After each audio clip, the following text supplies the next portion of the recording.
दारिद्र्याने ग्रासलेले कुटुंब, वडील मनोरुग्ण, आई दुसरीकडे घरकाम करून लहान बहिणीचे शिक्षणासह कुटुंबाची उपजीविका पार पाडते. अशा गरीब कुटुंबातील मुलगा गजानन सुभाष उईके यांनी स्वतः मोलमजुरी करून कोणत्याही प्रकारची ट्युशन न लावता 12वीत परिस्थितीवर मात करत गजाननने 12वीच्या परीक्षेत 80.67% गुण प्राप्त करून व कला शाखेत चांदूर बाजारात प्रथम येऊन आपली गुणवत्ता सिद्ध केली.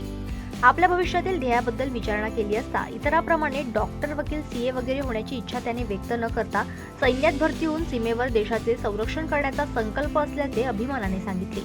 तालुक्यातील खरवाळी येथील झोपडपट्टी परिसरातील अत्यंत गरीब कुटुंबातील गजानन सुभाष उईके हा रोजंदारीवर मोहन चाकोरे यांच्या शेतातील पोएट्री फार्मवर 300 रुपये रोजाने काम करतो.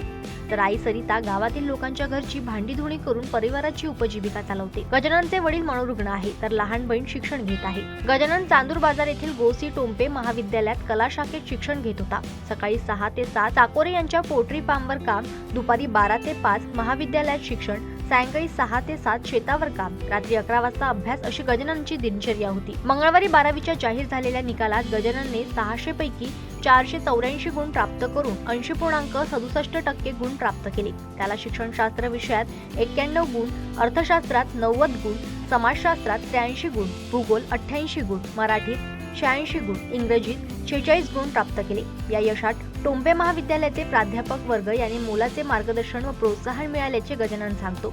12वीत उत्तीर्ण झाल्याची बातमी गजाननला कळली तेव्हा तो साकोरे यांच्या शेतात मजुरी करीत होता.